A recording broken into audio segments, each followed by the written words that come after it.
Allow the heart-shaped herb to restore the powers of the Black Panther and take you to the ancestral plane.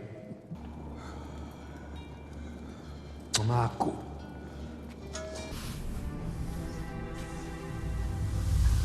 What really happens if you eat the heart-shaped herb? For years, Marvel fans have been captivated by this question because this single plant isn't just part of Wakanda's tradition, it's the very heart of its greatest legacy.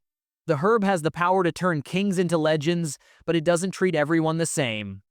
In the comics, Killmonger nearly paid the ultimate price when he tried to claim it, while the warrior Zawadi uncovered a secret hidden within it that went far beyond strength and speed. So why does this sacred herb react so differently depending on who takes it, and what does that reveal about Wakanda's most guarded secret? Stay with me, because the answer will change the way you see the Black Panther forever. Breathe, my king, breathe, breathe, breathe.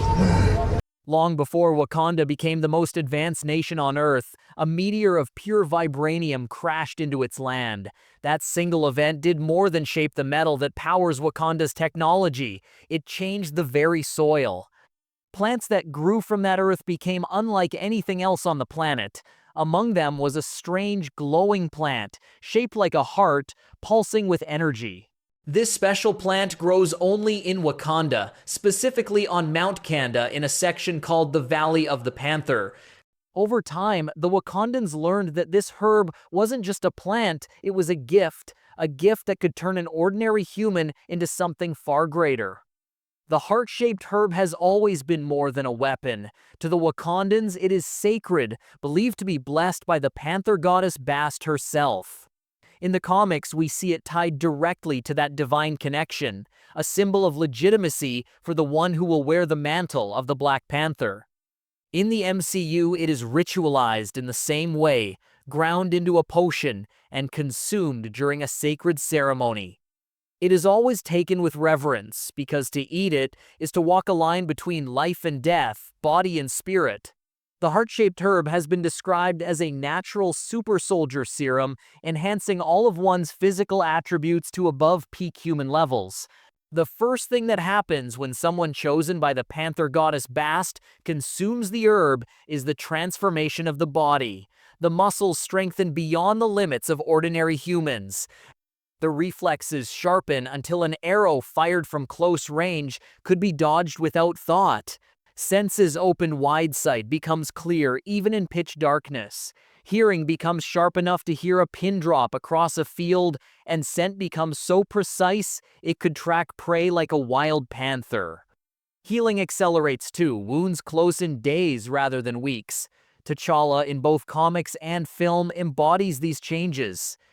When he dons the Black Panther suit, it is not just the vibranium that makes him formidable, but the herb inside him that elevates his every move. But the heart-shaped herb doesn't only work on the body, it reaches into the soul. In the MCU, we see this vividly.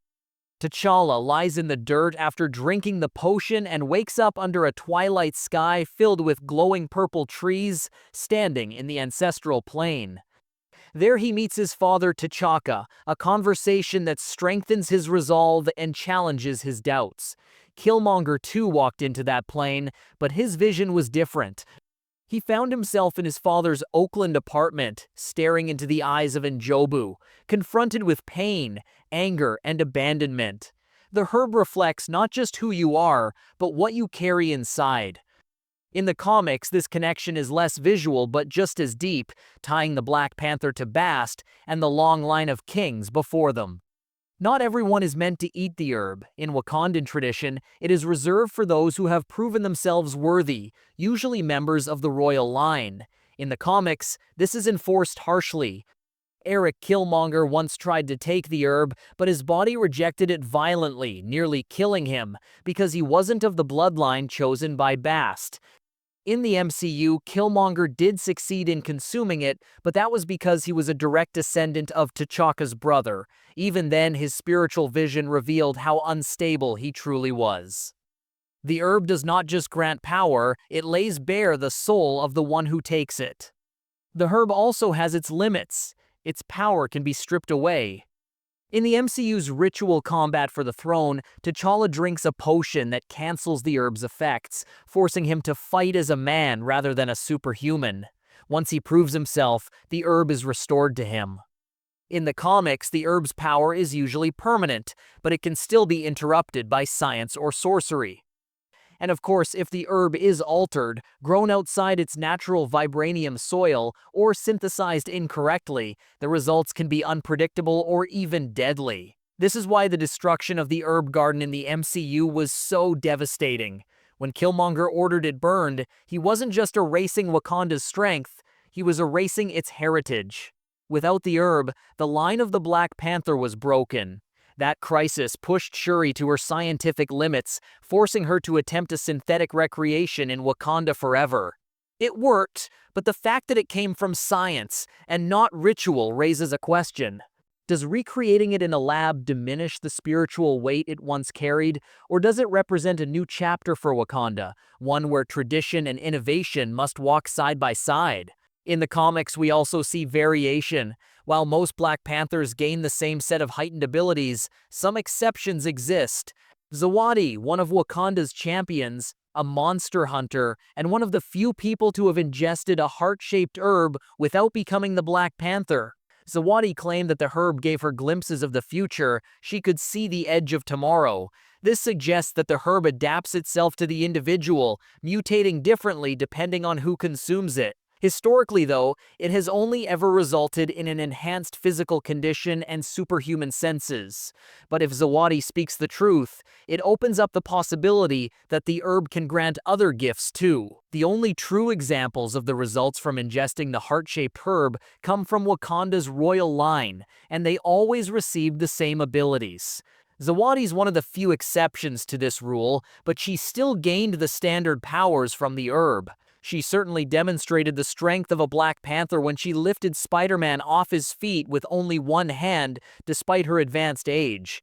It's a mystery why Zawadi exhibits different abilities from almost everyone else. The answer may lie in the fact that the Panthers are all from the same bloodline. The herb is mutagenic in nature and might gift its consumers with powers based on their genetic code. Zawadi was genetically different from the Wakandan royal family, so she could have gained different powers because of it. The herb has spiritual importance as well, and consuming it does grant a link to the goddess Bast. She is the arbiter of who is worthy to be the Black Panther, and Zawadi consumed the herb not to become the Black Panther, but to protect the world from supernatural horrors. This would have been a worthy cause for Bast, and perhaps she intervened, giving Zawadi additional abilities to help in her fight. Whatever the cause, Zawadi proved that the heart-shaped herb can give additional powers to those who ingest it. And yet, for all its power, the herb is not invincibility. A Black Panther can still be beaten, wounded, or even killed. The herb makes them the peak of human potential, but it doesn't make them gods. The strength of the Black Panther has always been a combination of the herb, the brilliant Wakandan technology, and the mind and heart of the one who bears the title. Some fans wonder what might happen if others outside Wakanda took it. Would Captain America's physiology react differently? Would Thor feel any change at all? In the comics, this is rarely tested, and when synthetic versions were tried, the results were unstable. It's possible the herb is tied not only to vibranium, but to Bast's blessing, meaning it is not just chemistry, it's destiny. So what truly happens if you eat the heart-shaped herb? The only people who can survive the ingesting of the herb are those of royal Wakandan blood, or someone considered worthy by Bast, the Panther goddess. Those not worthy have either been poisoned by the herb or had their spirit devoured by the Panther god. It should also be noted that only Eric Killmonger has been known to survive eating the herb, though he fell into a coma. When he awoke, he had none of the enhanced powers. If you are unworthy, the herb could reject you. If you are prepared, it could make you a protector. And if you are reckless, it could consume you completely. The herb is not just a source of power, it is a mirror. It reveals what lies in your heart and asks one question: are you ready to bear the weight of a nation? And now I want to hear from you. If you had the chance to eat the heart-shaped herb, would you take it? Do you think you could handle the responsibility that comes with it, or would the power be too much to carry? Drop your thoughts in the comments because I'll be reading through them, and I want to see how many of you believe you're worthy of becoming the next Black Panther. If you enjoyed this breakdown and want more deep dives into Marvel lore, make sure you hit that subscribe button and join me for the next video.